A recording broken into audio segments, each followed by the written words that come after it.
हाँ तो स्टूडेंट जल्दी से देखो, ये पूरा का पूरा डेरिवेशन हम लोगों ने वीडियो बनाई थी, लेकिन फ़ोन में स्पेस नहीं था तो वीडियो बंद हो गई और मैंने पूरा फिर भी कर दिया।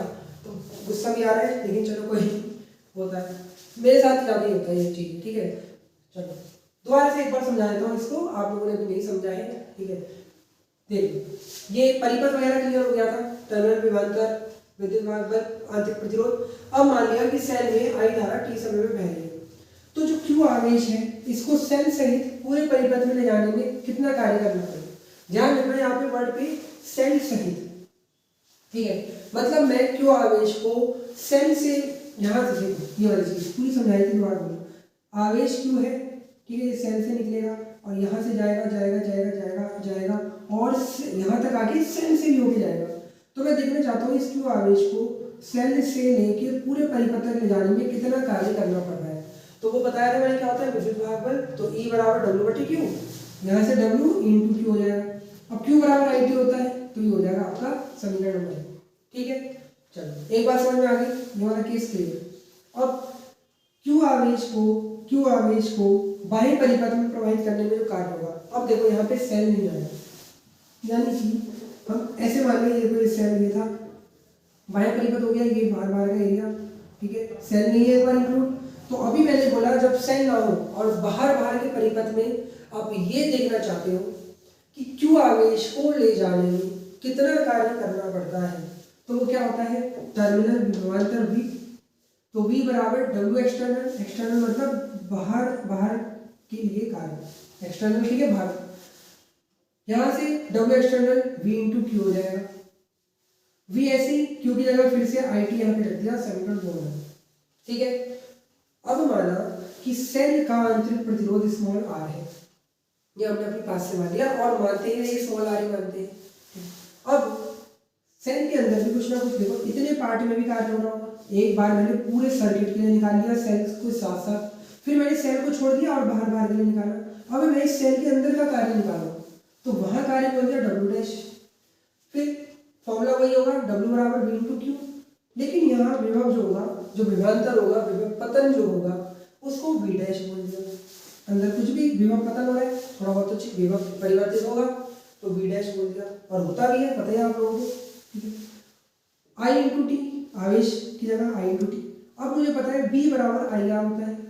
ठीक है, सिंपली ओम का नियम, बी बराबर आप कहोगे आई आर। बट यहाँ पे विभव पतन हो रहा है वी डैश, धारा वही आई बह रही है और स्मॉल आर इस बार आंतरिक प्रतिरोध। तो यहाँ पे मान लगा दिया, आई और आई गुणा करके आई स्क्वायर आर टी दे देंगे समीकरण 3। अब ऊर्जा संरक्षण का नियम लगाना है, ये बात सुनो। देखो फर्स्ट हमने जो कार्य करा वो था पूरा डब्ल्यू यहाँ से लेके यहाँ तक के लिए, सेल से लेके पूरे परिपथ तक के लिए कार्य डब्ल्यू। क्या मैं इसे दो पार्ट्स में नहीं कर सकता था? एक मैंने बाहर का डब्ल्यू एक्सटर्नल कार्य लिया प्लस एक अंदर का, बात तो वही है, बाहर का ले लो प्लस एक अंदर सेल का ले लो और ये पूरे इसके डब्ल्यू के बराबर रहेगा। ठीक है, तो यही करा हम लोगों ने।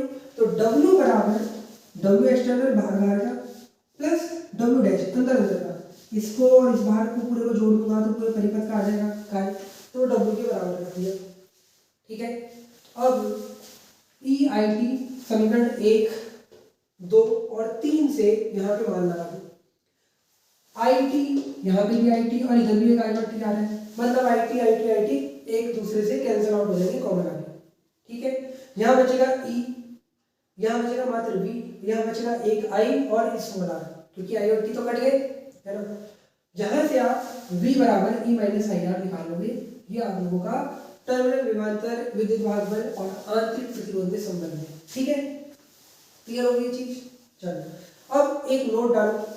नोट में यहाँ पे मैंने बताया था या बता रहा हूँ इसमें कि i बराबर अगर 0 हो तब v और e बराबर होंगे। ठीक है, ये आपका मॉडल पेपर में भी क्वेश्चन है टिक मार्क का, कि अगर परिपथ में धारा नहीं बह रही होगी, अगर परिपथ में धारा नहीं है तो उस कंडीशन में सेल का विद्युत भाग बल E टर्मिनल विभवांतर के बराबर हो जाएगा। क्लियर, सेल का विद्युत भाग बल B किसके बराबर होगा? आप कहोगे टर्मिनल विभवांतर के बराबर। ठीक है, तो देखो ऐसे कॉन्सेप्ट पे वो लोग क्वेश्चन बना के देते हैं, आप खाली रटा के जाओगे, कहाँ से पता नहीं पढ़ लोगे। ठीक है, जिनको शायद खुद भी इतना बेसिक नहीं पता हो चीजों का, ठीक है, तो फिर आप क्या करोगे। इसलिए मैं बार बार कह रहा हूँ पेपर हार्ड नहीं होता, आप या तो सही से पढ़ के नहीं आते या चीज़ों को रट के आते हो, ऊपर ऊपर से चीज़ें देख के आते हो, तभी आप क्वेश्चन घुमा के अगर दे दे हल्का सा तो नहीं कर पाते। तो ऐसी गलती नहीं करनी, ठीक है।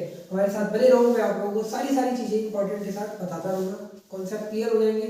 और आपको कुछ नहीं करना, दोस्तों के साथ शेयर करनी है चीज़ें, वीडियोज़ को, चैनल को सब्सक्राइब करना है और जम के तैयारी करनी है, ठीक है। चलो तो शुरू, तो आज के लिए यही रोकते हैं वीडियो, ठीक है। कोशिश यही करेंगे नेक्स्ट वीडियो में 3 से 4 टॉपिक रोज के लिए और सारे इंपॉर्टेंट क्वेश्चंस कवर करते हैं। तो अभी हमने दूसरा क्वेश्चन लिया है, क्वेश्चंस की गिनती भी थोड़ी याद रखनी पड़ेगी, ठीक है। 50 to 60 मेन क्वेश्चंस हम लेंगे जो 24 के लिए वेरी इंपॉर्टेंट है। बाकी केमिस्ट्री के लिए भी वीडियो जल्द से जल्द 3-4 दिन के अंदर मैं बनानी स्टार्ट करूंगा, ठीक है। चलिए शुरू, थैंक यू फॉर वॉचिंग।